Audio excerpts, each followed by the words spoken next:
Magandang araw po sa lahat ng sumusubaybay dito sa PinoyRadio.com. Ako po si Atty. Maria Eleanor Rodriguez ang makakasama ninyo for the next hour dito sa Konting, Kaalaman, Malaking, Katulungan. As always, habang nandito po ako sa Pilipinas, kumukuha po tayo ng guests, ng mga interview natin, na nagbibigay po sa inyo ng information about different types of law na I'm sure importante sa mga Pilipino at mga hindi nyo alam at gusto nyo malaman.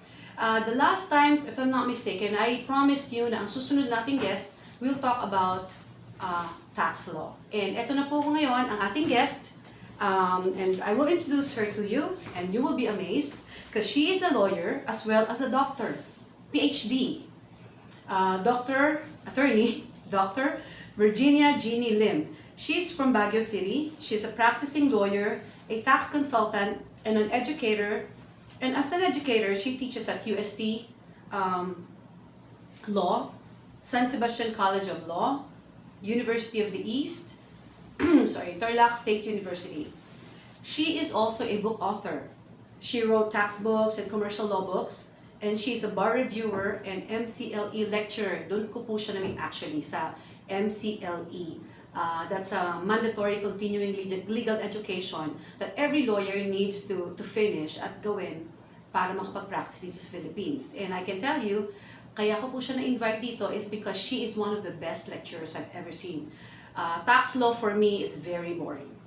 It's so hard, I don't understand it, but guess what? Miraculously, I understood everything she said. So I'm like, wow, she's really good. Kaya I'm so glad and I'm so happy na umuo siya na magpa-interview po sa atin. Now, in the practice of law, she is also an accredited Supreme Court mediator. She's a tax consultant and a corporate lawyer as well. So, again, our guest for today is Attorney/Dr. Virginia Jeannie Lim. Good afternoon po. Magandang hapon, Mariel. Magandang hapon. So, I'm really very privileged to be with you this afternoon.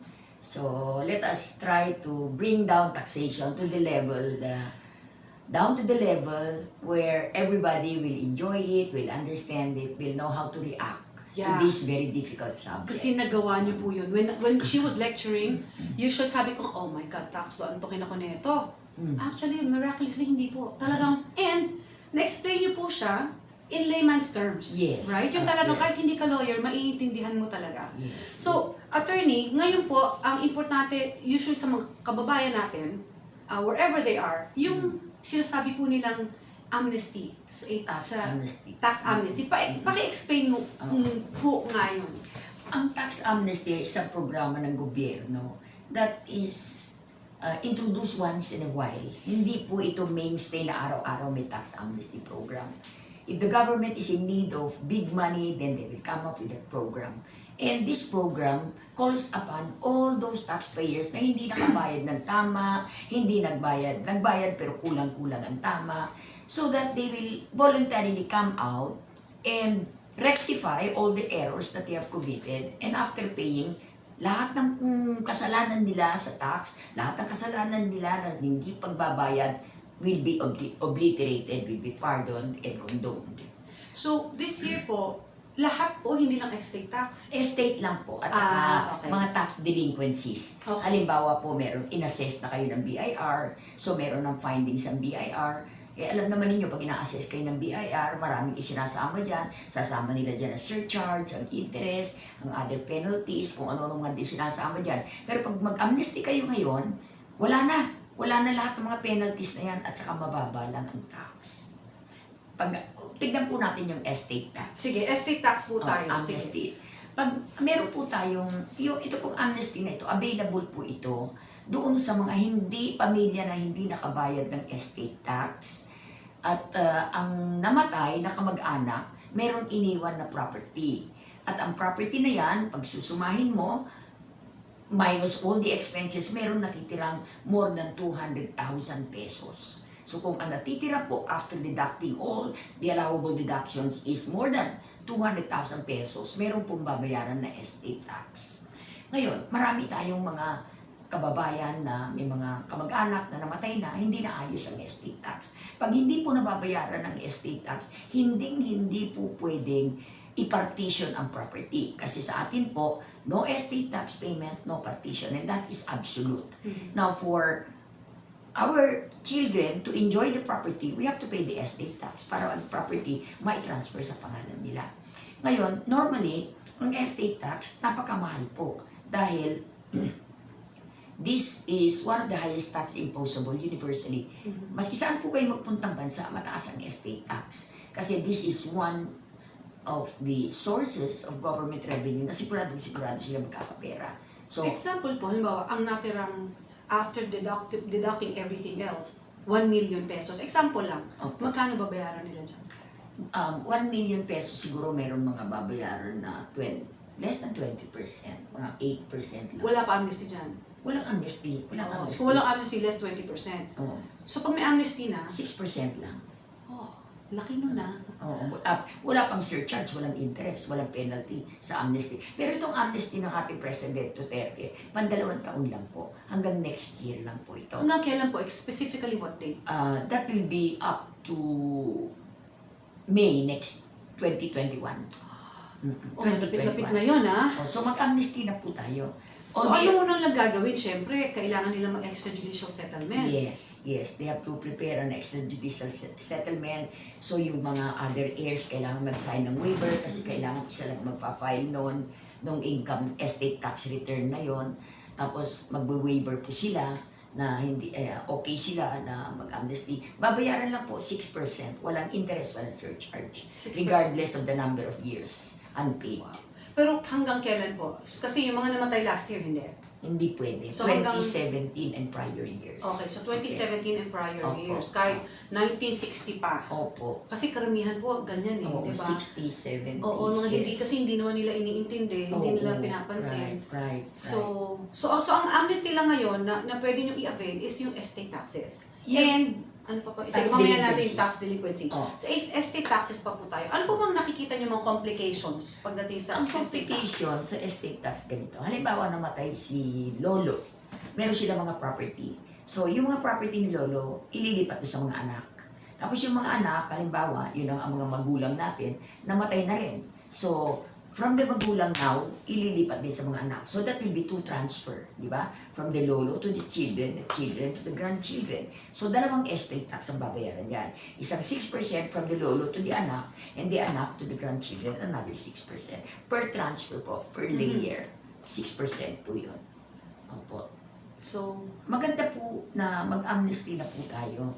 Kasi pag mawala na to, ang laki ng penalty. Imagine mo kung halimbawa namatay yung may-ari ng property na yan, 1980s, hindi nababayaran yung taxes. Alam naman po ninyo ang ating estate tax, ang bayaran is 20% interest per annum. Regardless, marami po kung 20 years hindi nagbayad, 20 years na interest yun. Pero sa amnesty, wala na yung mga interest. Babayaran lang natin 6%. Doon sa natitira. Net estate lang po. so net estate. So, ano po yung mga deductions? Deductions will be funeral expenses. Meron tayong deductions na share of surviving spouse.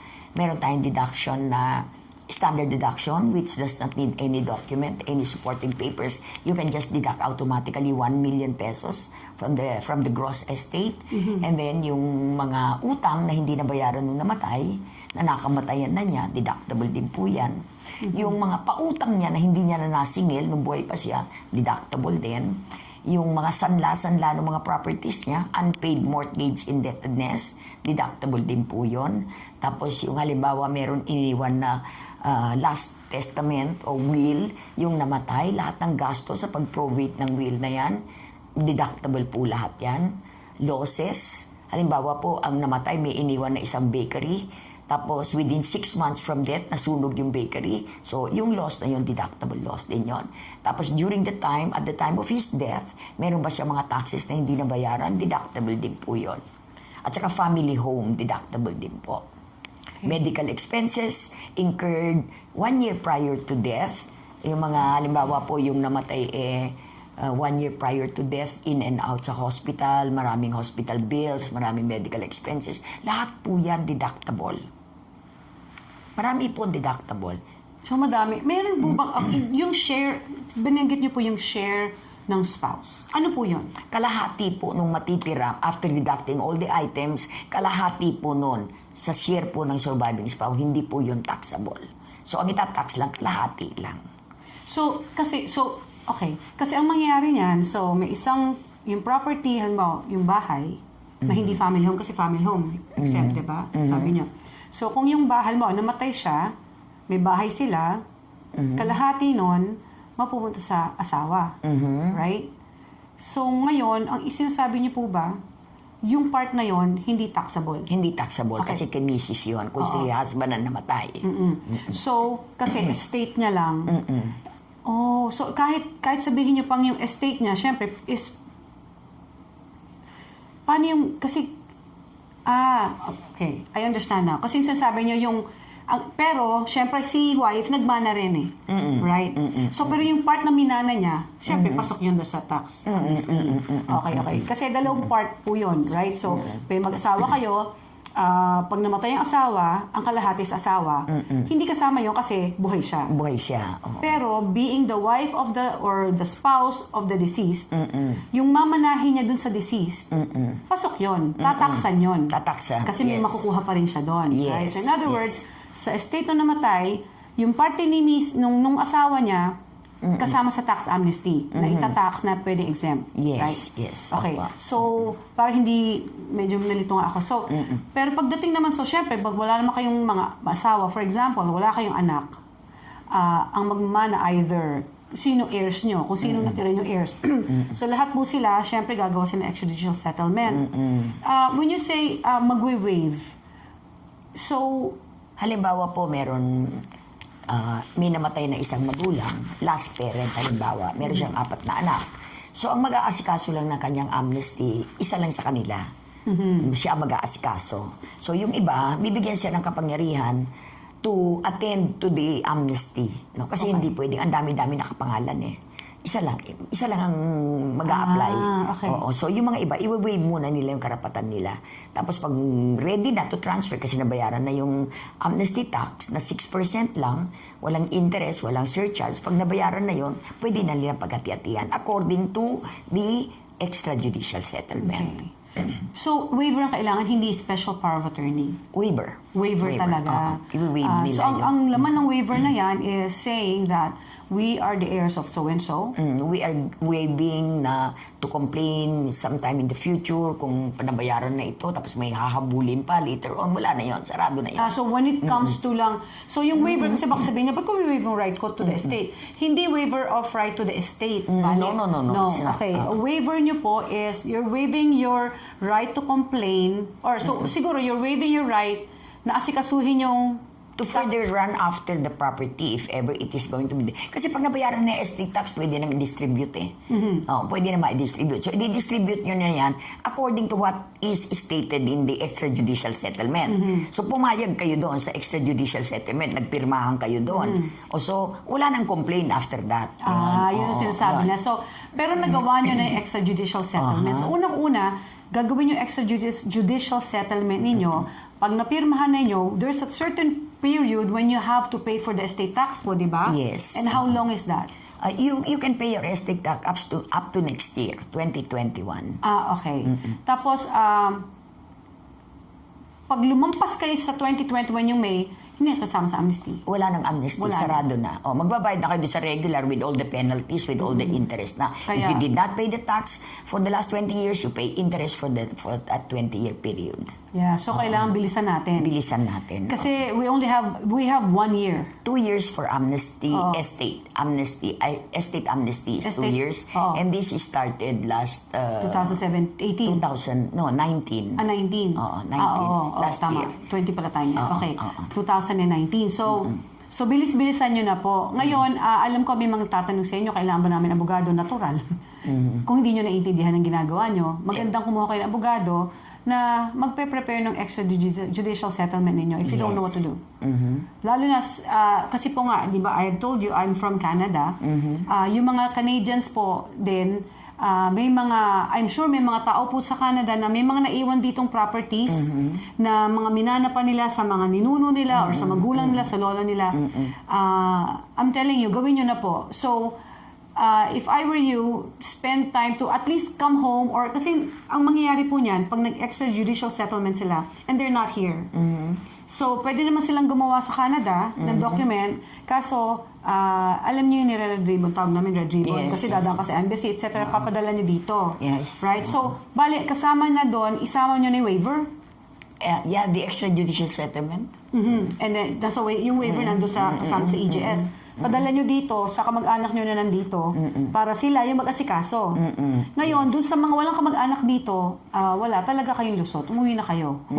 Either that or kalimutan or magbabayad kayo ng malaki. Kasi talagang, imagine nyo yung difference. 20% as opposed to 6%. Okay. Wala pa yung penalties. Walang penalties sa 6. Magkano, alam niyo po ba magkano penalty? 25% surcharge and 20% per annum na hindi nabayaran. So kung 20 years mo hindi binayaran yung estate tax, 20 years na interest ang kukumpitin nila. Plus other penalties pa.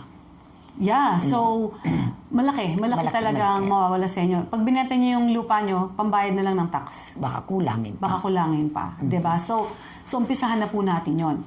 Ngayon, so yun yung mga complications na sinasabi ninyo. Meron po kayong mga clients ngayon na nagpapagawa ng Yes, ganyan? meron, marami. Oo. Meron ako isang client, yung iniwan na property nung namatay, nasa mga 30 million. Now, after I have deducted everything, kasi yung pagprepresyo ng mga property na iniwan is the price at the time of death, not the current fair market value. So kung halimbawa yung namatay, 1990 namatay, magkano ang presyo ng lupa niya, ng bahay niya noong 1990? Mababa lang yun. So it will be based on that. Kasi sa estate tax, it is the value of the property at the time of death that will be considered. So yung kliyente ko nga, iniwan niya 30 million. At the end of the day, magkano lang ang binayaran? 5,000 pesos. Oo, kasi, diba? Oo, kasi you have to deduct everything. May mga utang-utang siya, sinakasanla yung mga ibang properties niya. So, yung mga unpaid mortgage indebtedness, ibabawas lahat-lahat yun. Yeah. So, ito pong estate tax na ito, it's, you pay the estate tax as computed or 5,000 pesos, whichever is higher. Kung halimbawa, ang computation nyo, ang babayaran na lang ninyo is 1,000. You pay 5,000 minimum pa rin. 5,000. Nasa 5,000 po minimum ng estate tax. Okay. At saka maganda rito, kasi under the tax code, yung luma, yung ginagamit po natin ngayon para sa estate tax, pag may pera sa bangko, hindi ma-withdraw. Hindi ma-withdraw ang pera. Kasama yun sa idadagdag ninyo doon sa gross estate ng decedent. Pero kung ang namatay is 2018, 2018 hindi na po kasama sa estate tax, no? Sa amnesty. Kasi yung amnesty natin is 2017 and beyond. Halimbawa, meron isang namatay, 2018 may pera sa bangko. Under the train law, yan po ang bagong batas natin ngayon. Ano po yung train? Train, tax acceleration program ng gobyerno. Okay? Ano po? TRAIN? Oo. Meron bang ano yun? T means what? Tax. R. Tapos yung R. Tax. I forgot the Basta name. train law. Basta tandaan nyo yung train law. Under the train law. Train law. Okay. Under the train law, we can withdraw money belonging to the decedent upon his death, provided we subject that withdrawal to 6% tax. Then we can withdraw. Oh. Kasi under the oath, di ba, we withdraw ang pera nung namatay eh. Oo. So, marami na pong pagbabago ang tax natin ngayon. Nagiging very convenient na sa isang taxpayer at saka mas nagiging mababa, pati ang penalties ngayon mas mababa na. Pero pag yung namatay noong 2017 and prior years, mataas talaga yan. Ngayon lang po nagbago, ngayon lang po nagbaba. Ay, ganun po. Ngayon, meron pang mga complications. Usog nga muna kayo. Meron pang ibang complications. Parang, apart from the estate taxes, doon naman tayo sa, I'm not sure kung medyo familiar kayo doon. Kasi, I know, we're supposed to discuss tax law. But, since connected sa estate taxes, pwede ba tayo sumegue sa, succession, ganyan? Parang intindihan nila kung, pwede ba? Hindi naman. Hindi po. Hindi masyado sa tax na. Okay. Sa tax so other than this estate taxes, ang sinasabi niyo po, meron din pong ano yan, yung amnesty sa Delinquencies. Kung explain halimbawa naman naman po naimbestiga na kayo ng BIR, so under investigation na kayo, the most prudent move for a taxpayer is not to dispute anymore. Kasi while you are disputing the assessment of the BIR, yung interest hindi tumitigil. Tuloy-tuloy pa rin ang interest sa taxes. Parang taximeter Hindi yan nagpo-pause. Hindi nagpo-pause. Maski nakahingi ka ng extension, yung extended period, may interest din yan. So, maganda, pag ina-assess kayo ng BIR, pag meron na mga findings, makipag-compromise na lang sa BIR. Kasi sa compromise, may mababa lang yan, tapos pwede pang hulug-hulugan. At pag halimbawa ngayon, meron ng findings ang BIR sa inyo, meron na kayong compromise na approve na, pwedeng i-amnesty yan. Bayaran mo lang 40% nung compromise findings ng BIR, 40%, not the entire 100% na computation ng BIR. Pay 40% of that assessed delinquency. Ay, pumapayag naman sila. Pumapayag. Ay, okay naman pala. 40%, So, okay. So ngayon itong compromise na to, paano po gagawin dyan? Susulat lang po. Meron naman pong tax amnesty sa mga tax amnesty return for the delinquent taxes. Walang ano yan period? Hanggang next year lang, April. Ibig sabihin 2017 and... No. Yung compromise, ibig sabihin may findings ng BIR. Simula nung Yung lumabas to. Lumabas yung findings niya. Oo. Okay. Pag halimbawa, isa kang businessman o kaya isa kang professional, hindi ka nagbabayad ng tama, tapos nakahuli ka ng BIR, di siyempre may computation sila. Malalaki ang computation niya, may mga laki-laki mga penalties niyan. Kung gusto mo, ipasok mo sa amnesty ngayon yan, hanggang April 24 lang next year. Opo. 1 year. Next year. This year. Hanggang this year lang. April. Next month. This year na lang. Babayad ka lang. So, bilis-bilisan nyo yung mga may ano dyan, mag-compromise na kayo, bayaran nyo na 40% lang. 40%. And the case is closed. Oh, that's good. So, for everyone out there na nakikinig ngayon, kung may mga kilala kayo, ipasa nyo na to sa mga kaibigan nyo dahil you only have 1 month to go. Ano yan? End of April naman po yan. April 24. April 24. So talagang 1 month na lang. 1 month na lang. Kung hindi naman kayo nakipag-compromise, kung halimbawa naman pinailang kayo ng BIR ng case, ng tax collection case at may final decision na, malaking-malaki ang decision, all you have to do is to pay 50% of that and that's it. 50% and that's it. Okay, so bilis-bilisan nyo na. Huwag nyo nang awahin ang BIR. Bayaran na. Bayaran nyo na lang. So, mabalik tayo sa estate taxes. Yung mga deductions, di naiintindihan yan eh. So, mas maganda kung halimbawa, hire nyo si Attorney Lim, right?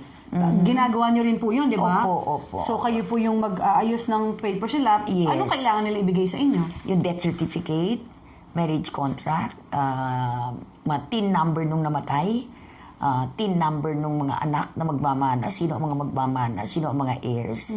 Tapos yung tax declaration ng property, yung luma, hindi yung bago, yung mga luma. Tapos, yun na lang po. Tapos gagawin natin yung estate extrajudicial settlement. Gaano po katagal yun usually? We can do that basta kompleto ang papeles in 3 weeks time. We can 3 do weeks? it. Yes. Tapos more or less, how much yung ang fees naman ninyo, legal fees? Ang legal fees po, depende po kasi sa gross estate Okay. Depende po sa gross estate. Pero, 20,000 to 30,000 for the fee. Okay. Yes, that includes already the accountants. So, may accountant na po si May attorney. accountant. Okay. Opo. Okay. So, ngayon, kung gusto naman nila kayo makontak, Opo. ibigay niyo po yung contact number ninyo para at least, or email, kasi kung galing Canada yung mga yan, or kung saan man sila, email nyo na lang si attorney para gusto nyo ibigay yung email address nyo sa kanila. My email ad is Lim Law Firm VGO Baguio Goat Oscar BGO at gmail.com. Okay. So, Lim Law Firm Yes, BGO. at gmail.com. Yes. Okay. So, kung gusto nyo ayusin niya yung extrajudicial settlement ninyo, kontakin nyo na si Attorney Lim kasi alam niya na lahat ng gagawin niya, pati tax amnesty, makakapasok na kayo doon. So, wag na kayong wag na kayong magbabagal-bagal dyan. Gawin na po natin to. Dahil talagang sayang to. Ang laki-laki na matitipid talaga ninyo. Malaki. At saka maganda at mailipat na. Mailipat na. Kasi kung hindi mo na ililipat sa pangalan nila araw-araw lumalakad ang interest. I know. At saka hindi mo papapakinabangan ng property. Yes. Hindi mo maisanla, hindi mo maibenta. Yeah. Kasi wala sa pangalan. Yeah. Meron po akong alam na hindi nila magawa dahil yung property na minana pa nila, nakapangalan pa sa pinagbilihan. So sa buyer, sa seller pa. Tapos namatay na si seller. Namatay si seller, namatay din si buyer. So ngayon, hindi alam ang gagawin. Nag-file ng petition for issuance of... Kasi nawala na rin ang TCT. Oh my goodness. Yung owner's duplicate. Oo. So, ano ng bahay, nakatindig, pero nakapangalan pa sa loop. So ngayon, ang nag-file ng petition sa court, petition for issuance of second owner's duplicate, para from there, maumpisahan. may isang judge na iba-iba yata ang pananaw ng judges kasi this judge is a really intelligent judge. Very strict and, talagang by the book. Hindi naman niya dinismiss yung case. Sabi lang niya, look, this is not a proper petition. Ang parang sinabi niya, ang i-file yung petition is petition for declaration of ownership nung namatay, ancillary remedy yung issuance of second owner's duplicate na nakapangalan pa rin sa dun sa seller.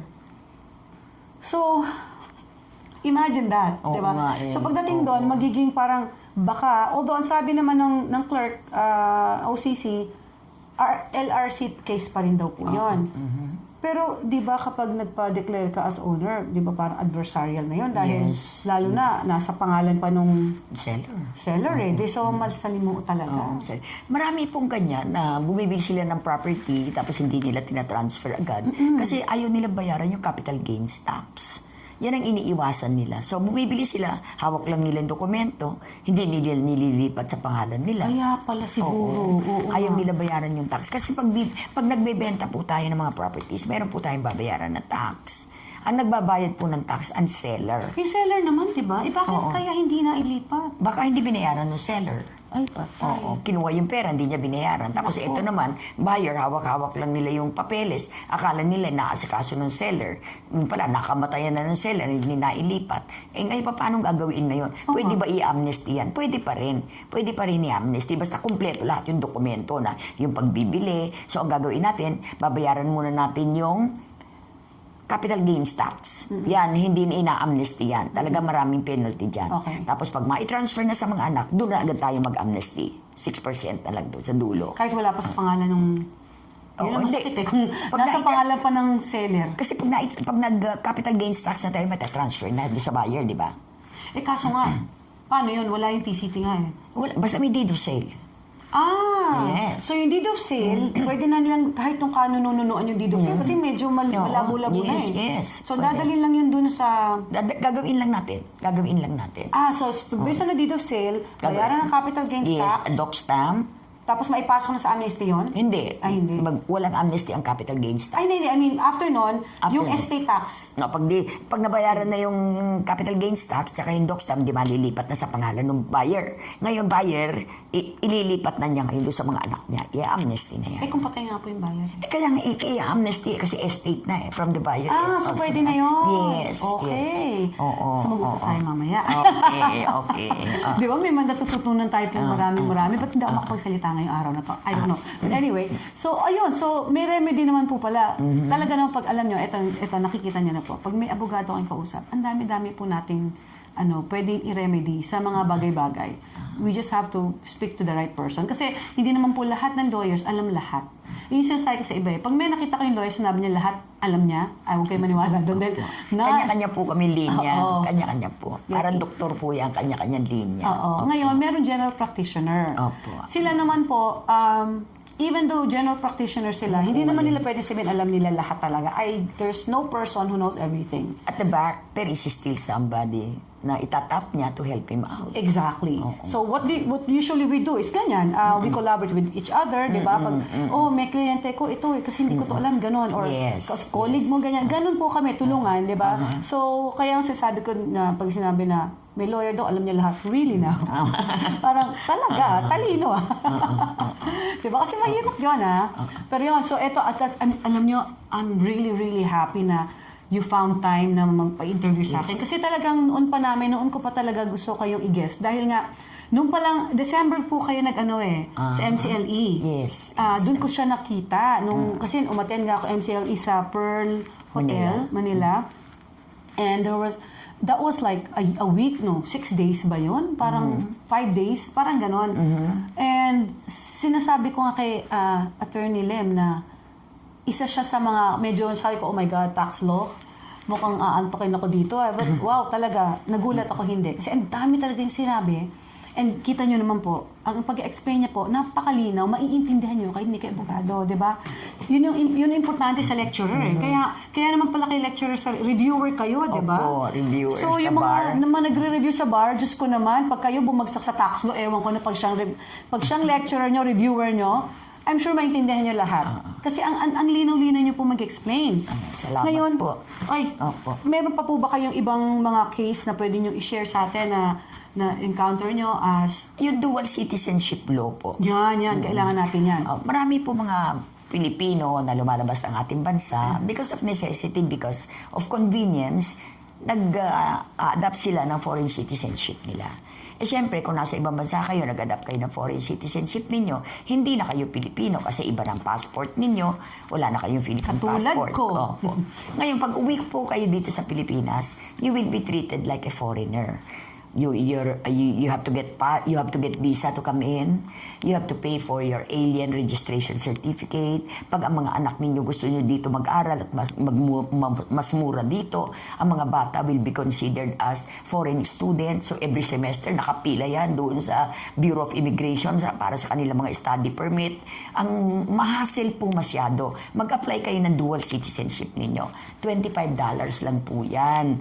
Ngayon, pag umuwi na kayo dito at dual citizen na kayo, makakabili na kayo ng property, makaka-invest na kayo, makaka-join na kayo ng mga businesses, at yung kinikita naman ninyo sa labas, hindi po tinatax dito sa Pilipinas. Ang tinatax lang nila dito, pag naging dual citizen kayo, yung kikitain nyo dito kung meron. Yun lang po ang itatax. Yung kinikita nyo sa labas ng ating bansa, hindi po yan itatax. Pero please understand na baka iba ang tax ng Canada. Baka naman ang Canada ang citizen nila doon, kung Canadian citizen pa kayo, baka meron naman sila doon ng batas na ang kinikita ng kanilang Canadian citizen sa ibang bansa will be taxable there. So, yung sa atin lang po... Hindi magtatago ako. Lawyer ako, pero hindi ka naman tax law namin.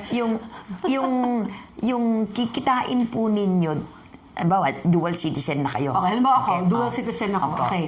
Paano ako itatax? Halimbawa, nagtrabaho ako sa Canada. Okay.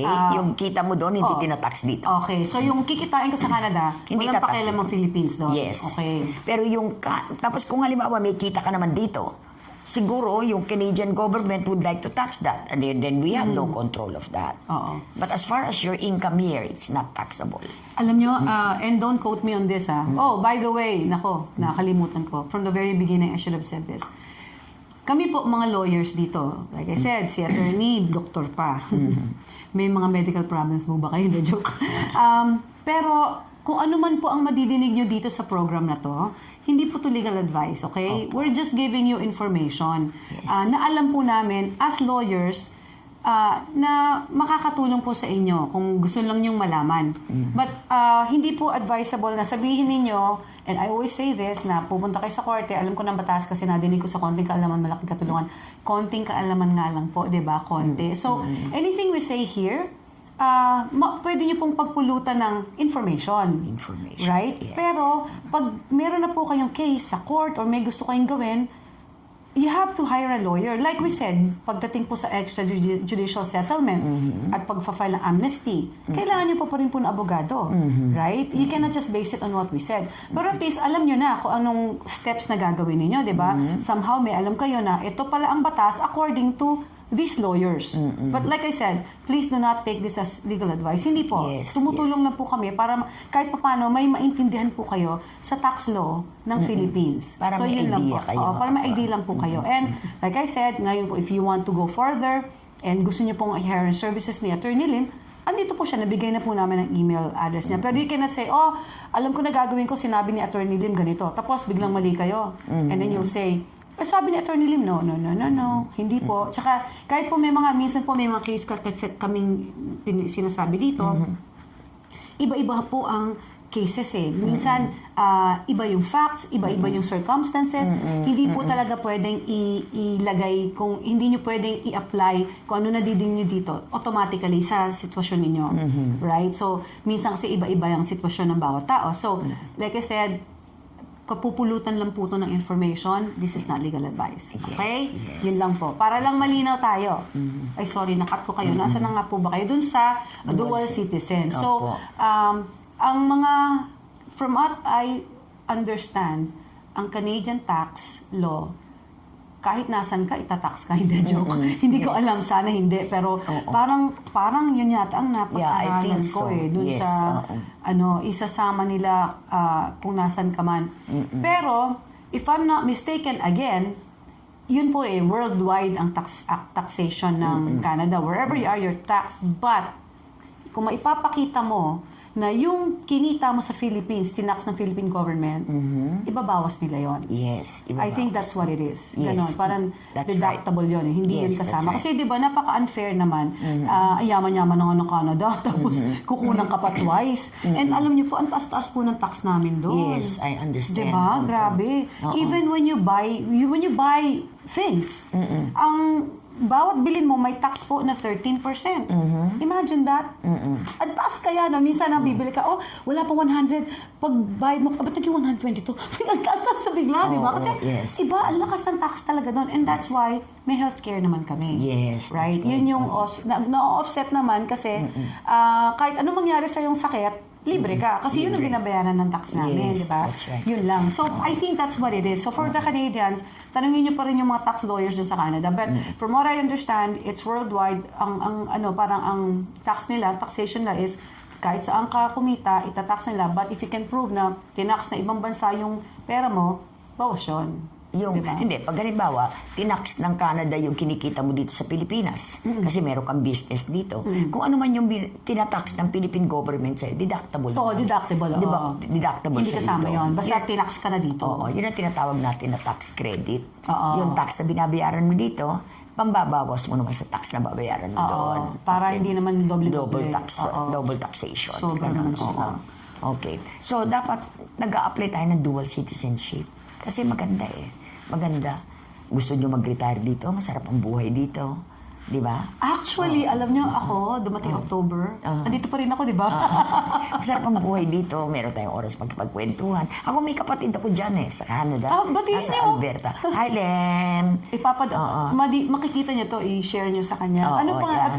Len? Doktora siya dyan. Doktora din. Oo, doktor. Dentista siya dyan sa Alberta. Saan po sa Calgary? Alberta.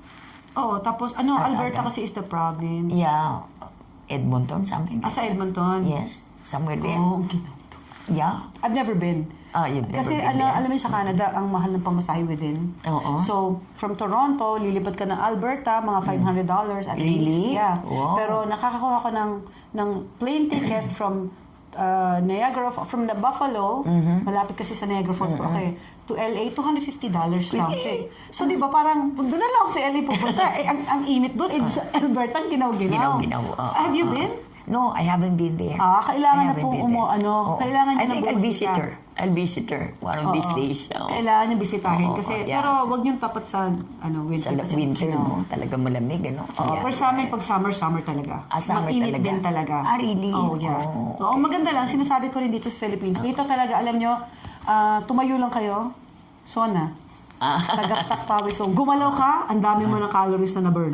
Kasi talagang ang init. Mainit, right. Doon naman sa amin kasi, karamihan doon, pagdating na summer, centralize yung bahay. Okay. So, pagpasok mo ng bahay mo, malamig na. Malamig na, di ba? Dito hindi eh. Talagang, actually, iba nagugulat ako, parang yung bahay nila, kahit naman, nasa sala, syempre, walang aircon yan.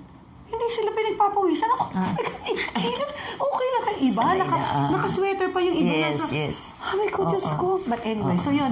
May na-segue tayo sa weather ng Philippines. Pero totoo yung sinasabi ni attorney, it's really nice here in the Philippines. You might like to retire here or bring home the kids here to study here. We have best universities here.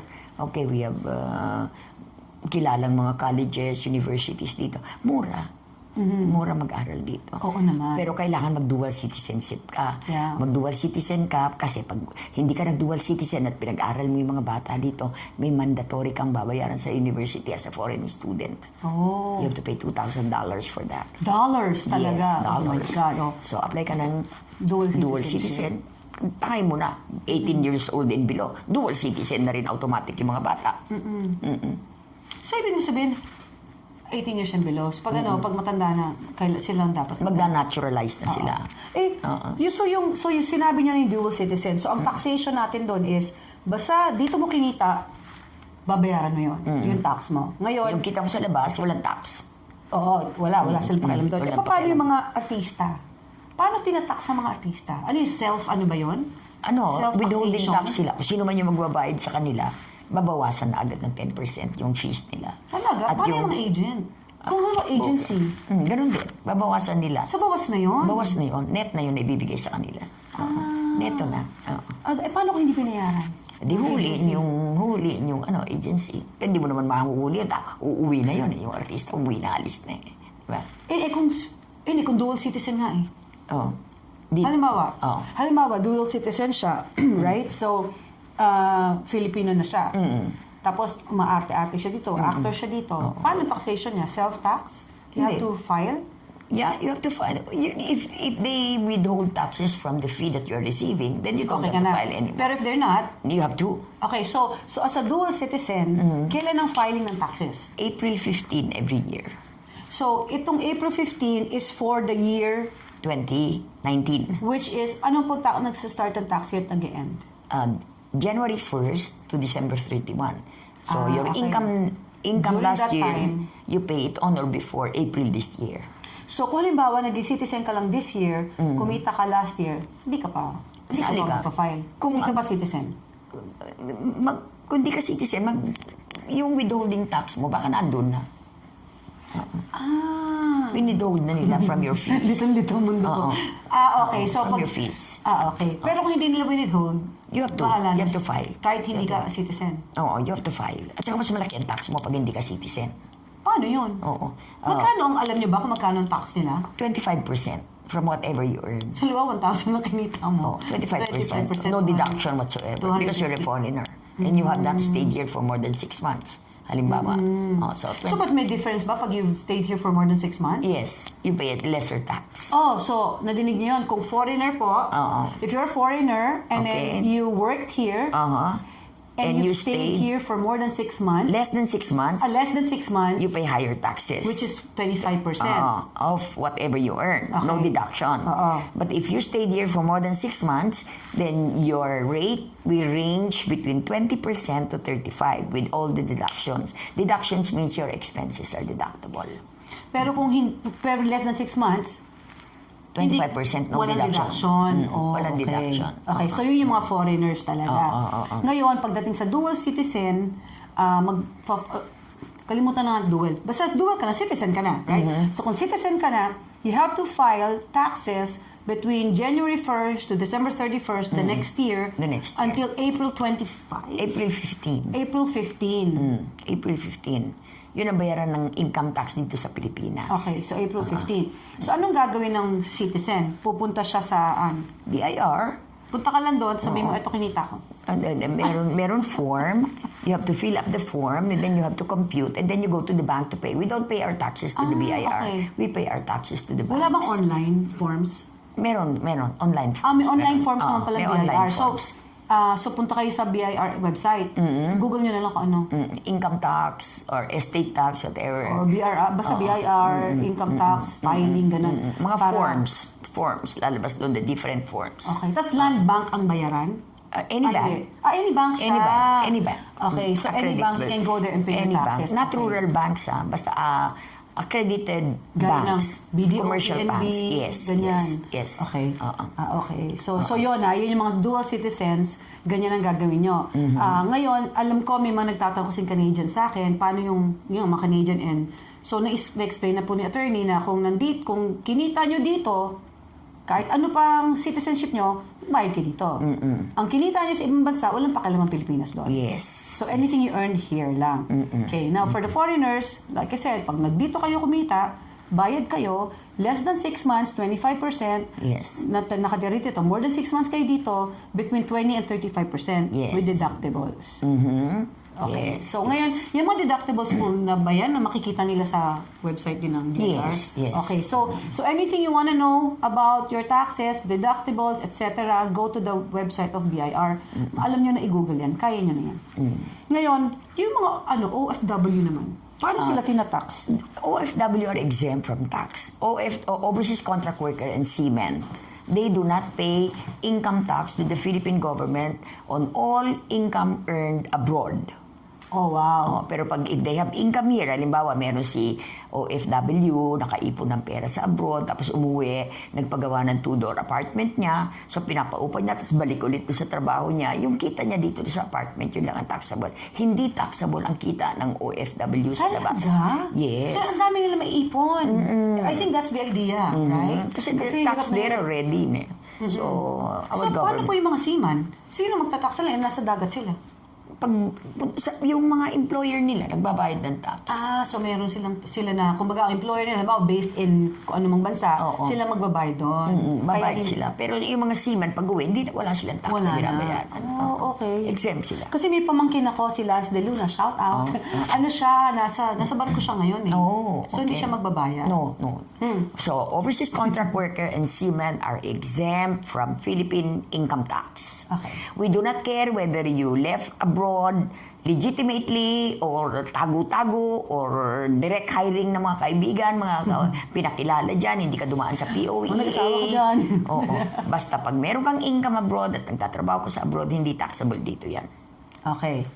Ngayon, may isa pa akong tanong na nakalimutan ko. Yung ayun, I forgot. Dapat sinulat ko. May naisip ako kanina eh. Yes. Pero ano may pinag-usapan natin na yung mga OFW, right? Anyway, nakalimutan ko na yun. Pero siguro in private tatanungin ko pag naalala ko. Kasi there was something else eh. Parang apart from that, kalimutan na nga natin yun. So, gusto ko lang mabanggit, pag meron kayong mga properties na naiwan dito sa Pilipinas na nasa pangalan pa ninyo, kailangan magbabayad kayo ng amilyar. The real property tax. That's a local tax naman. Hindi po BIR tax yun. Yung sinasabi natin na estate tax, income tax, BIR po yan. That's a national tax. Iba po yung national na binabayaran, iba po yung sa local. Yung local, yung amilyar, real property. Magbayad po kayo ng real property tax ninyo. Kasi pag hindi kayo nagbabayad, merong karapatan ang local government na ibenta ang properties ninyo. Mawawala, ibebenta, yung proceeds i-apply do sa liabilities ninyo.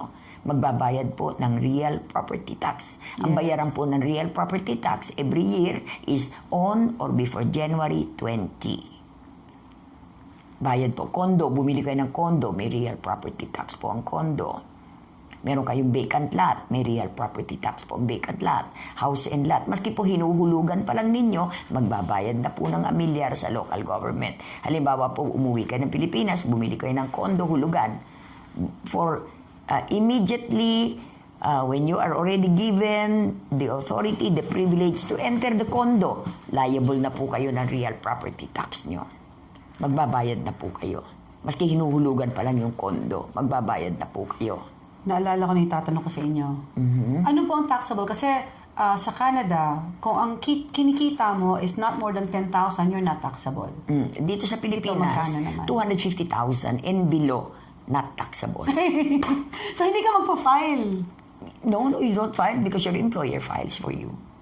Kasi ano ba, ito na, explain ko na yung totoo. Ako, so kumita ako last year, or this year, as a Filipino citizen, for example. Pero ang kinita ko lang 10,000 pesos. Exempt.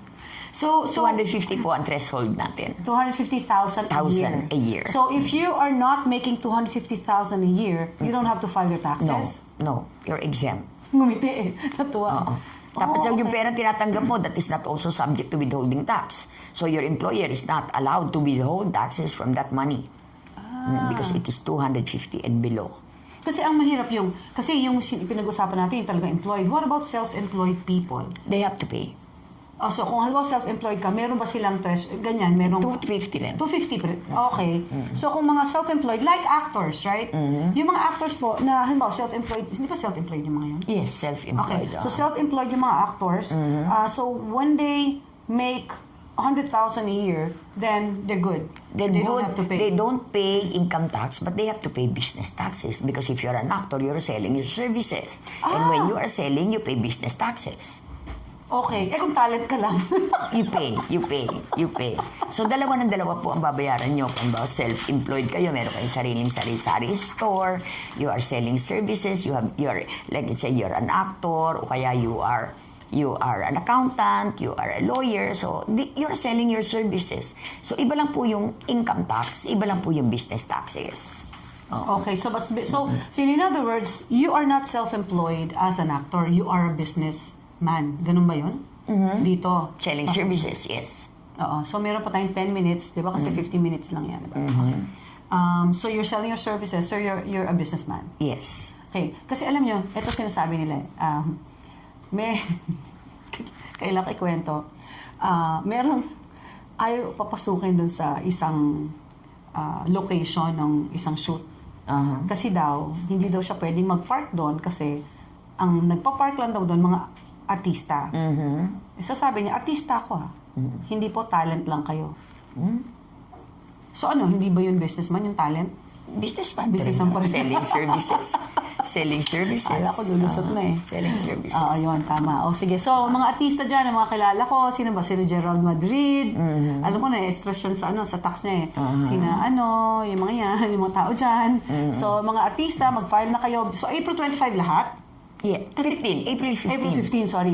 Kasi kami naman sa Canada, ang self-employed, kasi ako naman, as a lawyer there, I'm self-employed. So, we file our taxes June. June. June 15 naman kami. June 15. Dito sa pero atin, April din sila, yung mga income tax, ganon. So, dito lahat, wala. Talaga lahat April 15. April 15. Okay, yes. so kailangan bayaran nyo na by April 15. Yes, That's yes. good. So, ano pa bang mga pwede natin pag-usapan dyan? Yung mga nagbebenta ng mga properties, no? Oh, yan. Yeah. If you're selling your house and lot here, halimbawa, meron kayo isang lupa dito na di naman nyo pinakikinabangan, na i-transfer na sa pangalan ninyo. So gusto niya nung ibenta, babayad po kayo ng capital gains tax. 6% lang po yun. And then, babayad ka ng doc stamp, 1.5%. Pero kung ang property na iniwan nyo dito is income generating, halimbawa, meron kayo iniwan na paupahan, tapos ibebenta na ninyo, gawa ng ayaw nyo dito, ayaw nyo na humawak dito, babayad pa kayo ng mga taxes. Pag ibebenta nyo ang mga property that is income generating, ang babayaran po dyan, income tax. Hindi po capital gains tax. Opo. Dalawa pong iba po yun. Hindi po magkasama yun, hindi sabay po na ipinapataw yun. Kung halimbawa meron kayong house and lot, nabili nyo yan ng, let's say, 5 million pesos. Tapos, over the years, naibenta nyo ng 10 million, di kumita kayo ng 5. Kasi binili nyo ng 5, naibenta nyo ng 10, di kumita kayo ng 5. Yung 5 million, nakita ninyo, hindi po yan papasukan ng income tax. Kasi ang binibenta nyo is a property that is not income generating, it is not used in business. So, ang babayaran nyo dyan is the capital gains tax. Which is payable within 30 days, ha? Payable within 30 days. So, pagbenta nyo, bayaran agad, right? Bayaran agad.